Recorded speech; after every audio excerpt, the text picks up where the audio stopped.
To the escalating fight over the CDC and Health Secretary Robert F. Kennedy Jr. writing an op-ed in the Wall Street Journal today, defending his work with the agency. Kennedy writing in part, "Dysfunction at the CDC produced a rational policy during COVID. The American people no longer believe the CDC has their best interests at heart."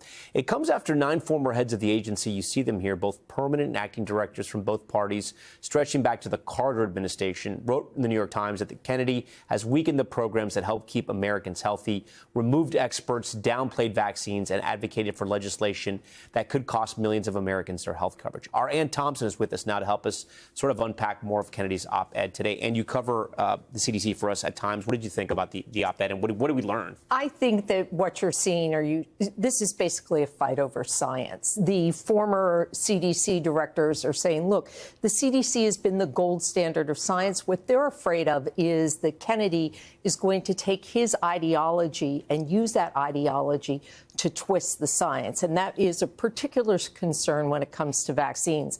And what you saw today in that op-ed was about COVID. And he accused the CDC of suppressing low-cost therapeutics in favor of experimental and ineffective drugs. Well, I called HHS to try, or I emailed HHS to try to figure out what he meant by that.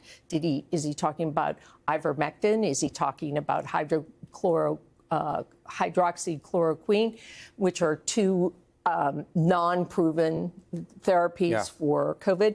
Never got an answer. But it's one of the big questions there. Is he using that ideology to twist the science? Do we know what the sort of the culture, the morale is right now at the CDC? I talked to the 3 top leaders who resigned last week after CDC Director Dr. Manaras was fired, and they said there's a culture of fear, not just about speaking out, but again, this fear that the science is going to be twisted. And I spoke to one of them who is the vaccine chief, and he said when the FDA came out with these new COVID recommendations saying they could only be given to people over 65 and people who had a medical condition that put them at severe risk for COVID, he asked to see the data, and they wouldn't give him the data. And he's the vaccine chief, and that's what scares people. How are they making these decisions? Tonight, we don't have answers. All right, Anne Thompson with a lot of new reporting there for us, Anne. We thank you for that.